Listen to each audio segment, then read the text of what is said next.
Hello friends, welcome to my channel learn with Shahin. আমি Shahin. Thumbnail দেখে নিশ্চয়ই বুঝতে পেরেছেন আজ আমি কাট অফ কত হবে বা কাট অফ ভিডিও নিয়ে আলোচনা করব বিস্তারিত। অনেকেই চাইছেন কাট অফ ভিডিওটা দিতে। 4 জানুয়ারি আমি দেব বলেছিলাম, বিভিন্ন কারণে দিতে পারিনি, সেই কারণে দুঃখিত। তো সেই কারণে আজ আমি কাট অফ ভিডিওটা দিয়ে দিচ্ছি। কাট অফ ভিডিওর দিতে গেলে প্রথমে আমাকে জানতে হবে যে কত ভ্যাকেন্সি রয়েছে এবং কত ক্যান্ডিডেট রয়েছে। তো প্রত্যেকেই জানেন এ বিষয়ে এর আগে অনেক আলোচনা করেছি, তাও একবার সংক্ষেপে বলে দিচ্ছি। বর্তমানে যে অনগোয়িং রিক্রুটমেন্ট চলছে সেখানে 14+17 টোটাল টেট পাস ক্যান্ডিডেট রয়েছে এবং এই কাট অফ ভিডিওটা হবে 50 নাম্বারের মধ্যে, অর্থাৎ 2016 যে গ্যাজেট রয়েছে সেই গ্যাজেট অনুযায়ী মাধ্যমিক, উচ্চ মাধ্যমিক, TET, extra curriculum activities, interview এবং ট্রেনিংয়ে যে নাম্বার, সেই নাম্বার নিয়ে টোটাল 50-50-এর মধ্যে আপনাকে কত পেতে হবে সের ওপর কাট অফ হবে। অনেকে বলছেন যে ক্যান্ডিডেট সংখ্যা তো অনেক কমে গেছে, অর্থাৎ ভ্যাকেন্সি 11,765, তার থেকে ক্যান্ডিডেট তো অনেক কমে গেছে, তাহলে কি কাট অফ থাকবে? হ্যাঁ, অবশ্যই কাট অফ থাকবে। কোনো রিক্রুটমেন্ট কাট অফ ছাড়া হয় না, একটা তো কাট অফ থাকবেই। যদি সবাই জবটা পায় তাও কাট অফ থাকবে। তো কত কাট অফ থাকবে সেটাই আমি আলোচনা করব। তার আগে আমাদের জানতে হবে যে অনগোয়িংয়ে কতজন রয়েছে। সুপ্রিম কোর্ট বা কলকাতা হাইকোর্টের জাজমেন্ট অনুযায়ী এখনও পর্যন্ত এই রিক্রুটমেন্ট প্রক্রিয়াতে 40,000 জন পার্টিসিপেট করেছিল প্রায়। তার মধ্যে অনেকে এখন আর এই রিক্রুটমেন্টের মধ্যে নেই। প্রত্যেকেই জানেন সিটেট তো রিক্রুটমেন্টে ছিলই না, সেটা প্রথমে বাদ। তারপর ইন সার্ভিসদেরও বাদ দেওয়া হয়েছে, বিএডরাও বাদ চলে গেছে, বিপিএডও বাদ গেছে, এনআইএসও বাদ, মানে সুপ্রিম কোর্টের জাজমেন্ট অনুযায়ী এনআইএস বাদ, আর 20-22 তো ডিভিশন বেঞ্চের যে জাজমেন্ট সেই অনুযায়ী বাদ। তো এই সংখ্যাগুলো পুরো বাদ, এর আগে আমি আলোচনা করেছি। আমি শুধুমাত্র মানে মহামান্য সুপ্রিম কোর্টের জাজমেন্ট অনুযায়ী প্রাথমিকে এলিজিবল হচ্ছে ডিএলএড, অর্থাৎ 2 বছরের যারা ডিপ্লোমা ইন এলিমেন্টারি এডুকেশন করেছে তারা। তো এই ডিএলএড 2 বছরের কারা করেছে সেই সংখ্যাটাই আমি বলবো। আমরা প্রত্যেকেই জানি যে 17 টেট পাস ডিএলএডদের নিয়ে হয়েছিল, এবার তার মধ্যে অবশ্যই এনআইএস ছিল।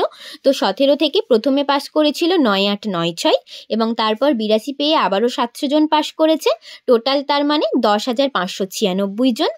এছাড়াও 2014 নট ইনক্লুডেড রয়েছে, সেই সংখ্যাটা 2800 মতো, এবং 19-21 ব্যাচ যারা যে 2020-তে 16,500 রিক্রুটমেন্ট হলো সেখানে সুযোগ পায়নি, তো সেই ব্যাচে রয়েছে মোটামুটি 1,535 জন।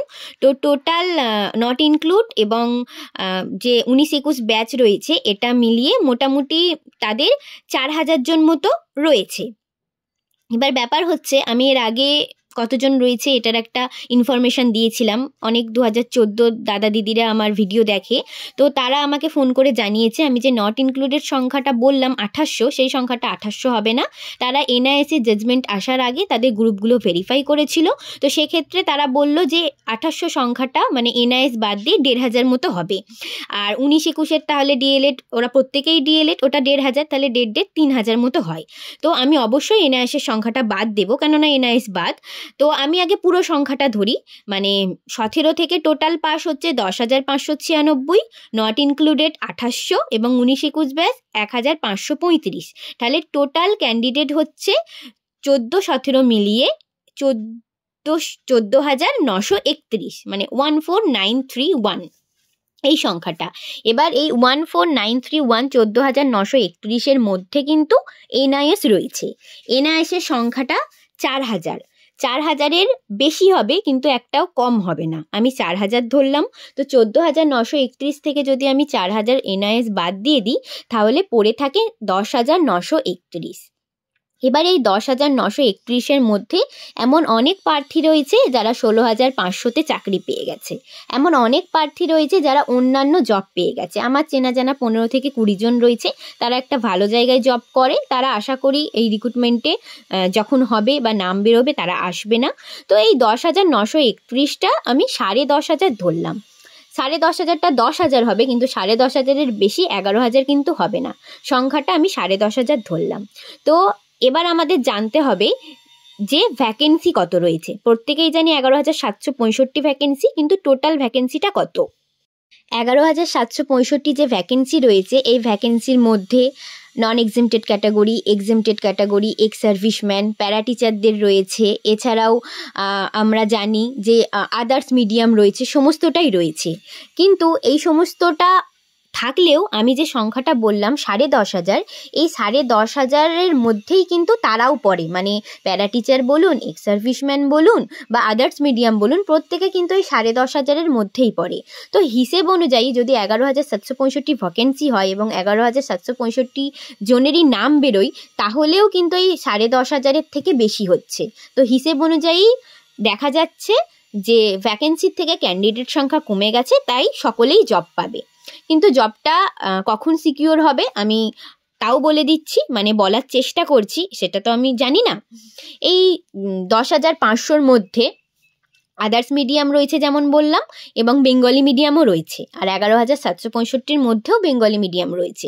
তো বেঙ্গলি মিডিয়ামে কত সিট রয়েছে সেটা আমি দেখব। আমি এটা দেখাচ্ছি, দেখতেই পাচ্ছেন এখানে বেঙ্গলি মিডিয়ামের যে এক্সেমটেড ক্যাটাগরি, নন এক্সেমটেড ক্যাটাগরি, এক্স সার্ভিসম্যান এবং প্যারা টিচারদের আমি সংখ্যাটা তুলে ধরেছি, মানে যেটা নোটিফিকেশানে এসেছিল সেখান থেকেই এটা বানানো। তো টোটাল যে বেঙ্গলি মিডিয়ামের ভ্যাকেন্সি 10,331। অনেকে বলবেন যে এখনও তো সিট কনভার্ট হয়নি, তাহলে কি করে 10,331 বলছেন? তো 2016-র যে গ্যাজেট রয়েছে সেই নিয়ম অনুযায়ী সিট কনভার্ট হতে হবে। সিট কনভার্ট যদি এবারে না হয় তাহলে কিন্তু একেই বিভিন্ন আইনি সমস্যা রয়েছে, তো আইনি সমস্যা আবারও হবে। যারা সামনের সারিতে কাজ করছে ঠিকঠাকভাবে এবারে নিয়ম মেনে নিয়োগ না হলে তারা আবারও কেস করবে। তো আশা করি পর্ষদ এবারে কোনো ভুল করবে না। তো এবারে অনেকেই বলবেন যে বেঙ্গলি মিডিয়ামের সিটই তো 10,331, আর সেখানে টোটাল ক্যান্ডিডেট মানে সমস্ত কিছু আদার্স মিডিয়াম সব নিয়ে টোটাল ক্যান্ডিডেট রয়েছে 10,500, তাহলে তো কাট অফের কোনো ব্যাপারই নেই। হ্যাঁ, হয়তো নিয়োগের ক্ষেত্রে বা জবটা পাওয়ার ক্ষেত্রে কাট অফের কোনো ব্যাপার থাকবে না, কিন্তু নিজের জেলায় বা সব থেকে কাছের জেলায় পাওয়ার ক্ষেত্রে কিন্তু কাট অফটা থাকবে। ধরুন আমি হুগলি জেলায় ফর্ম ফিল আপ করেছি। হুগলি জেলায় সাপোজ 500টা সিট রয়েছে, মানে 500 জন এখানে টিচার দরকার, কিন্তু হুগলি জেলায় ফর্ম ফিল আপ করেছে 1000 জন। তাহলে 500 জন তো অটোমেটিক বাদ যাবে। ওই 1000 জনের মধ্যে কোন 500 জন পাবে? যাদের নাম্বার বেশি থাকবে, মানে ওই কাট অফ বেশি থাকবে, 50-এর মধ্যে যারা হাইয়েস্ট পাবে তাদের সেই 500 জনই কিন্তু হুগলি জেলায় পাবে। বাকি 500 জন ঠিক একইভাবে স্টেট ওয়াইজ যেখানে পড়বে সেখানে পাবে। তো এটার জন্যই কাট অফটা প্রয়োজন। তো কত কি কাট অফ হতে পারে সেটা আমি একটা ধারণা পেয়েছি, সেটা আমি এবার আপনাদের সাথে শেয়ার করব। তো অনগোয়িং যে রিক্রুটমেন্ট প্রক্রিয়া 2022-এ চলছে, তার জেনারেলদের কাট অফ আমার যেটা ধারণা সেটা হচ্ছে 26.5 থেকে 27-এর মধ্যে হবে। ওবিসি বি এর কাট অফ 25.5 থেকে 26-এর মধ্যে থাকবে। ওবিসি এর কাট অফ 25 থেকে 26 এটাই থাকবে, এবং এসসির কাট অফ 25, মানে 25 যারা রয়েছে তারা অবশ্যই সকলেই চাকরি পাবে। এসটির কোনো কাট অফের প্রয়োজন নেই। পিএইচ কোনো কাট অফ দরকার নেই, প্রত্যেকে চাকরি পাবে। প্যারা টিচার প্রত্যেকে চাকরি পাবে। এছাড়াও এক্স সার্ভিসম্যান যারা রয়েছে প্রত্যেকে চাকরি পাবে। ইডব্লিউএস যারা রয়েছে প্রত্যেকে চাকরি পাবে। তো কাট অফ আশা করছি এটাই হবে, এবং আশা করছি সকলেই চাকরিটা পাবে। জেনারেলের ওপর চাপটা একটু অবশ্যই বেশি হবে, কারণ জেনারেলে তো সকলে অংশগ্রহণ করতে পারে, যেমন OBC A, B, SC, ST, PH যাদেরই নাম্বার বেশি হবে তারা বেশিরভাগটাই জেনারেলে ঢুকে যাবে, কিন্তু তাও সংখ্যাটা পড়ে থাকবে। সিট যেহেতু কনভার্ট হচ্ছে, তো আশা করছি সকলেই চাকরিটা পাবে।